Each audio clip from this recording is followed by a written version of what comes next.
감정 인생에서 말씀 인생으로 이렇게 우리가 주제를 가지고 살펴보고 있는데, 내가 감정 인생을 살지 않고 이렇게 말씀 인생으로 살기 시작하는 결단을 하시면 이제 지난주 살펴본 용서라는 주제가 딱 걸리게 될 것이고, 또 다른 하나 용서를 하시고 나면 반드시 사랑 명령, 오늘 이 사랑 명령이라고 제목을 붙였습니다. 사랑해야 될 의무와 명령이 내게 주어져 있구나 하는 것도 깨닫게 될 것입니다. 요한복음 14장 34절을 다시 한번 보세요. 예수님이 우리에게 사랑은 선택이 아니라 계명이고 명령임을 말씀하고 있죠. 같이 보세요. 시작. 새 계명을 너희에게 주노니 서로 사랑하라. 내가 너희를 사랑한 것 같이 너희도 서로 사랑하라. 이제 이 말씀을 대하면 우선 용서하는 것도 정말 힘들고 어려운데, 내가 누군가를 이렇게 미워할 때 저 사람을 내가 용서해야지, 용서하는 것도 너무 힘들고 어려운데 거기다 사랑까지 하라고 하니 이게 얼마나 부담스럽기도 하고 힘들고 어려운 부분이겠어요. 미워하는 사람을 용서하는 것을 넘어서 사랑하라 이렇게 말하니까 참 어려운 부분이죠.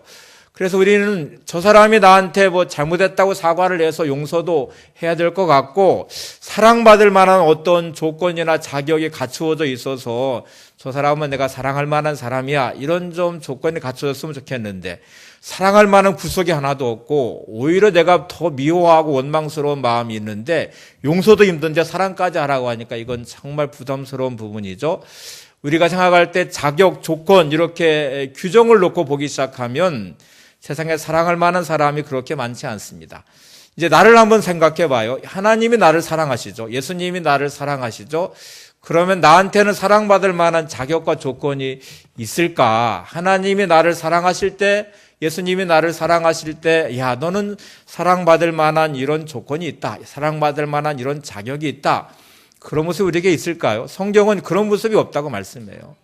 우리가 사랑받을 만한 자격과 조건이 있어서가 아니고, 사랑받을 만한 자격과 조건이 없는 우리가 아직 죄인 되었을 때에 하나님은 우리를 사랑하기로 작정하셨고, 예수님은 저와 여러분을 사랑하시기로 작정하시고 인간의 몸을 입고 이 땅에 오셔서 십자가를 지심으로 용서를 해주셨어요. 그래서 하나님의 자녀가 됐잖아요.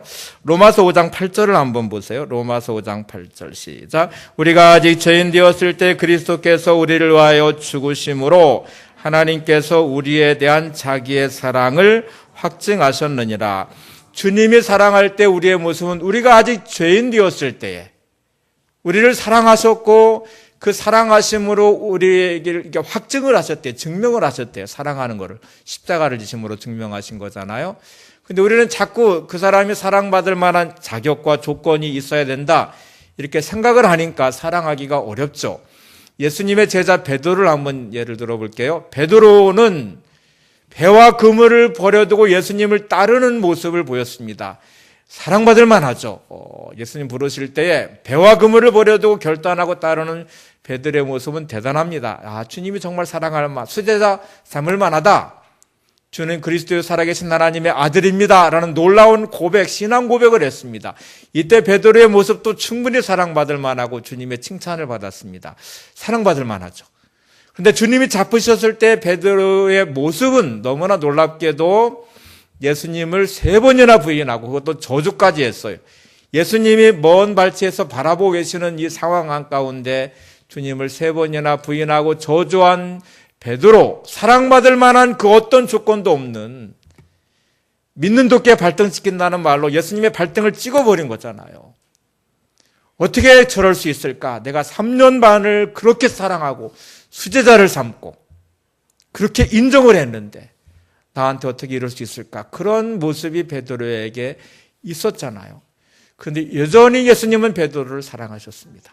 부활하신 후에 베드로를 찾아가서 만나셨고 사랑에 대한 질문을 하셨고 내 양을 먹이라고 또 사역을 위임하셨어요. 믿으셨다는 말이죠. 지금 내 모습은 예수님의 그 사랑 때문에 지금 우리가 하나님의 자녀가 되고 이 자리에 예배자가 된 거잖아요.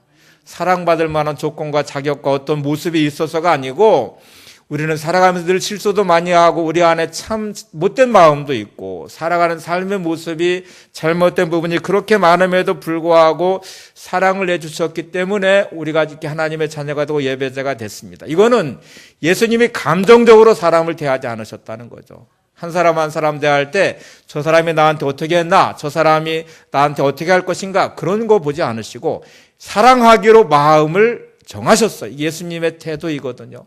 우리가 살면서 내가 사랑하기로 마음을 정하는 게 중요하고 이게 우리의 삶의 태도가 되는 게 중요합니다. 예수 믿는 순간부터 우리에게는 사랑 명령이 주어져 있습니다. 이 명령은 반드시 지켜야 돼. 지난주 이제 의무라는 단어를 제가 설명하면서 의무를 감당하지 않으면 처벌을 받게 되죠. 명령도 마찬가지잖아요. 사랑은 선택사항이 아니고 하나님의 명령, 예수님의 명령이라는 거예요. 내가 예수 믿고 난 후에 반드시 사랑의 사람으로 변화가 돼야 되는데 예수 믿는 사람을 그리스도인이라고 이렇게 새로 이름 붙이고 성도라고 붙이고 사도 바울은 고린도서에서 예수 믿으면 새로운 피조물이 된다. 새로운 존재가 된다. 사랑의 사람이 된다. 믿음의 사람이 된다. 그런 말이죠.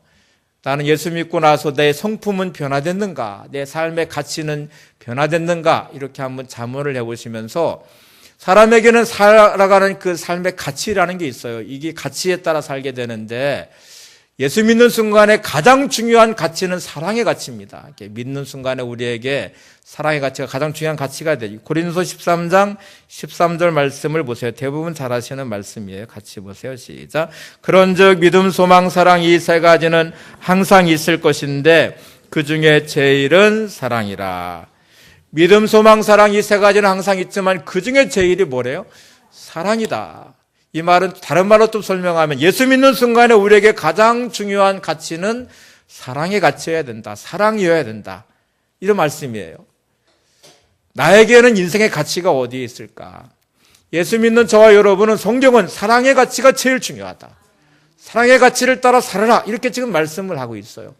그러면 정말 내가 사랑의 가치를 따라서 내 인생을 살고 있는지를 한번 점검을 해보시면 이게 좀 나는 하루하루 살아가면서 사람을 만날 때 누군가를 대할 때 어떤 일을 할 때 이 사랑의 가치가 제일 중요하게 여기고 그 사랑의 가치를 따라 내가 살고 있어.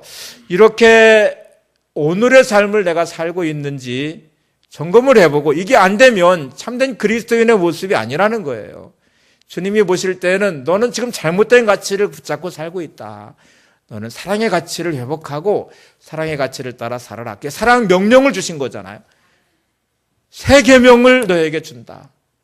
내가 너희를 사랑한 것 같이 너희도 서로 사랑하라. 이렇게 지금 명령하시고 사랑에 따라 살도록 말씀을 하십니다. 사랑에 따라서 내 인생을 세워가고 삶의 문제를 풀어가는 삶을 내가 살아야 되는데 이게 왜 안 될까? 사도 요한이 요한복음하고 요한서신을 썼잖아요. 그런데 요한 1서 3장 14절 말씀하고 요한복음 5장 24절의 말씀에 보면 구원의 방법이 달라졌어요. 왜 사도 요한이 왜 달라졌나 한번 생각해 보세요. 요한 1서 3장 14절을 먼저 한번 보겠습니다. 시작. 우리는 형제를 사랑함으로 사망에서 옮겨 생명으로 돌아간 줄을 알거니와 사랑하지 아니하는 자는 사망에 머물러 있느니라. 사도 요한은 요한 1서에서 사랑으로 구원을 받는다. 이렇게 지금 말을 해요. 사망에서 생명으로 옮겨지는 것, 사랑함으로 옮겨지는 것이다. 사랑하지 않는 자는 사망에 머물러 있다. 지금 이렇게 말씀해요. 구원을 사랑으로 받는다는 말이에요. 잘 우리가 이해가 안 되죠. 우리가 구원은 믿음으로 받는데 예수 그리스도를 믿음으로 구원을 받는데 왜 요한 사도는 요한 1서에서 사랑으로 구원받는다고 말을 할까? 실제로 요한 사도는 요한복음에서는 믿음으로 구원받는다고 말했어요. 요한복음 5장 24절을 한번 보세요. 요한복음 5장 24절 시작. 믿음으로 내가 진실로 진실로 너희에게 이르노니 내 말을 듣고 또 나 보내신 이를 믿는 자는 영생을 얻었고 심판에 이르지 아니하나니 사망에서 생명으로 옮겼느니라.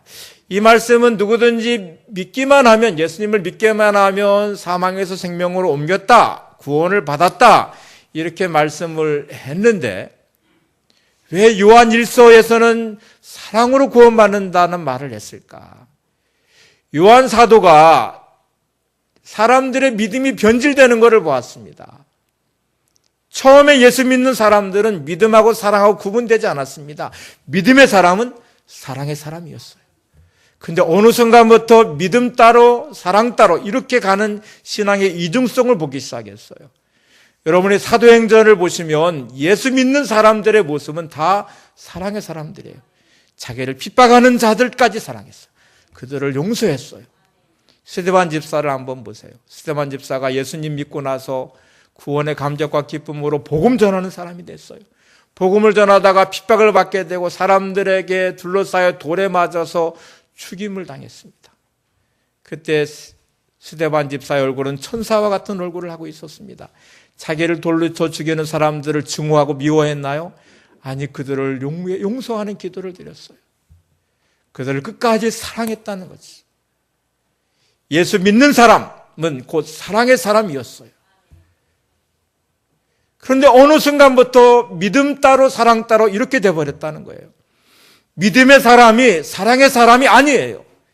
믿음의 사람이 오히려 더 마음이 완악한 사람도 많아요. 믿음의 사람인데 용서하지 않아요.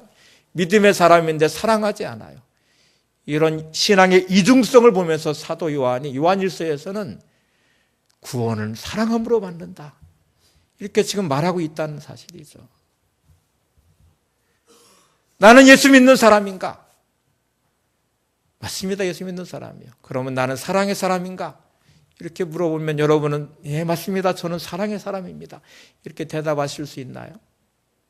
창세기 2장에 보면 아담과 하와가 선악을 알게 하는 나무 열매 선악과를 따먹고 범죄하게 됩니다. 하나님으로부터 멀어지게 타락하게 됐죠.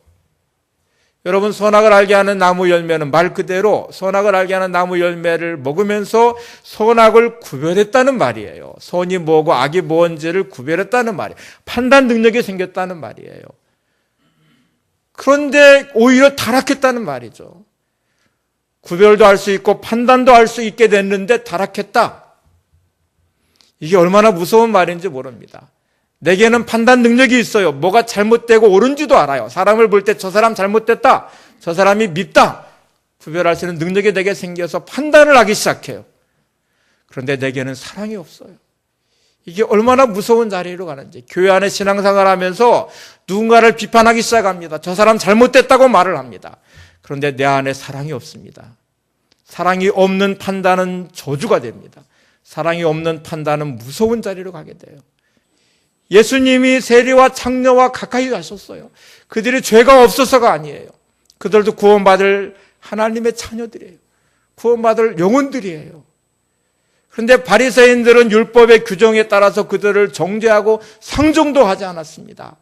그런데 예수님은 오히려 세리와 창녀와 가까이 하셨지만 바리새인들을 증오하셨어요. 바리새인들을 저주하셨어요.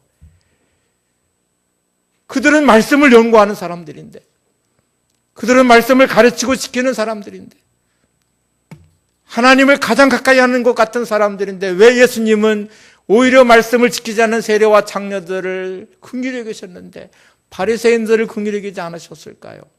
바리새인들은 자신들이 알고 있는 말씀으로 판단하기 시작했습니다. 정죄하기 시작했습니다. 그래서 말을 해요. 그런데 그들 안에는 하나님의 사랑이 없습니다. 그들 안에 사랑이 없는 게 문제예요. 자기 의를 내세우는 수단으로 삼았고, 사람을 정죄하는 수단으로 삼았고, 사람들을 심판하는 수단으로 삼았어요. 그런데 우리의 신앙의 모습이, 우리의 삶의 모습이 바리새인 같은 모습은 없습니까? 저 사람 잘못했어, 저 사람 문제야, 이렇게 말할 때 말은 맞아요. 근데 내 안에 사랑이 없어요. 내 안에 미움과 원망과 분노심만 가득해요. 그게 인생을 허물어뜨립니다. 그게 가정을 무너뜨립니다. 그게 교회를 혼란스럽게 만듭니다. 여러분, 우리 안에 주님의 이 아름다운 모습, 주님의 사랑이 흘러넘치시기를 바랍니다. 옆에 분에게 주님의 사랑이 있기를 바랍니다. 자, 이제 우리가 이 사랑의 가치를 회복하겠다고 다짐하시면 그 이 관점으로 성경을 다시 보시면 놀라운 말씀들이 눈에 들어오기 시작해요. 사랑 없는 그 어떤 행위도 정당하지 않습니다. 사랑 없는 그 어떤 노력도, 어떤 은사와 어떤 구제하는 법, 그런 어떤 모습들도 절대로 하나님께 인정받을 수 없습니다. 여러분이 잘 아시는 말씀을 한번 보세요. 고린도서 13장 1절에 3절 말씀을 보겠습니다. 시작.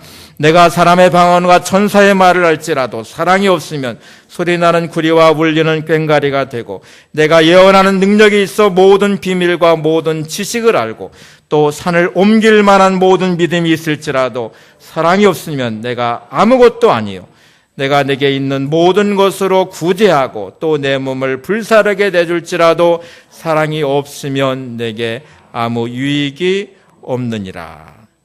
사랑이 없는 그 어떤 것들도 하나님은 인정하지 않으시겠다는 거예요. 사랑이 없는 그 어떤 것들도 하나님 앞에 절대로 연락되지 않는다는 거예요. 그 사람이 자기 몸을 내줘, 목숨을 내줘도요, 구제를 해도, 천사 같은 모습으로 보여질지라도, 방언을 하고 어떤 것을 해도 사랑이 없는 그 어떤 것, 하나님이 받지 않으시겠다는 말이에요. 이제 이렇게 말씀을 드리고 나면 우리한테 축제가 하나 주어졌어요. 여러분은 선택을 하셔야 돼요. 말씀은 말씀이고 나는 나야. 지난주 말씀드린 용서에 대한 주제도, 내 아는 용서 못해. 저 사람이 변화되지 않았는데, 말씀은 말씀일 뿐이고 나는 나야. 내 현실을 봐. 사랑의 명령 앞에도 그건 말로는 그렇지, 이론상은 그렇지, 실제로 그 불가능해. 이렇게 말하시는 것, 지금 제가 선택이라는 이 주제를 말씀드리려고 하는 거예요. 인생을 바꾸는 가장 확실한 무기는 선택입니다. 인생을 바꾸는 가장 확실한 방법은 선택입니다. 선택하는 것에 따라 인생은 완전히 달라집니다. 미워하고 사랑하는 것, 여러분이 선택하는 것입니다. 용서하고 용서하지 않는 것, 여러분이 선택하는 것입니다. 환경과 문제 가운데 어떤 사람은 그 환경과 문제를 발판 삼아서 다시 한번 도약하는 발판을 삼는가 하면, 어떤 사람은 환경과 문제 가운데 좌절하고 낙심하고 절망하며 인생을 자포자기 합니다. 이거 누가 대신해 주지 않습니다. 여러분의 선택입니다.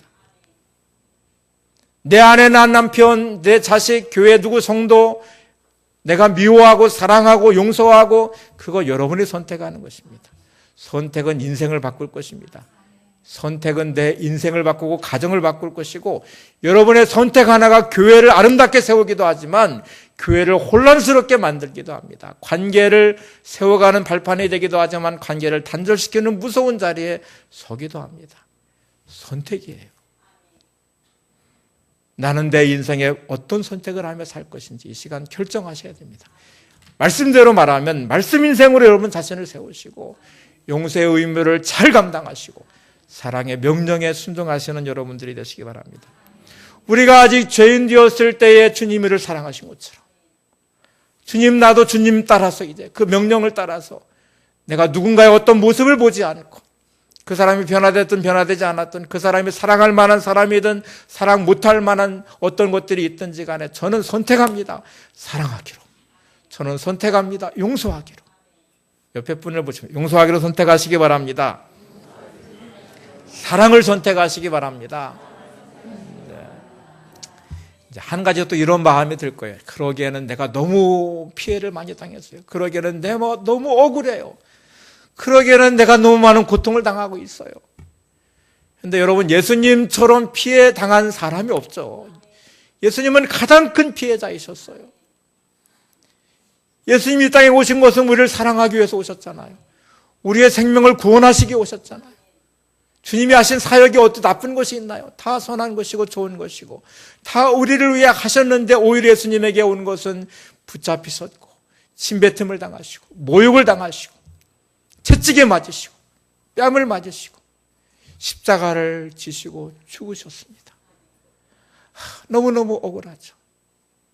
너무너무 화가 나죠. 우리 안에 이렇게 억울한 일을 한번 당해보세요.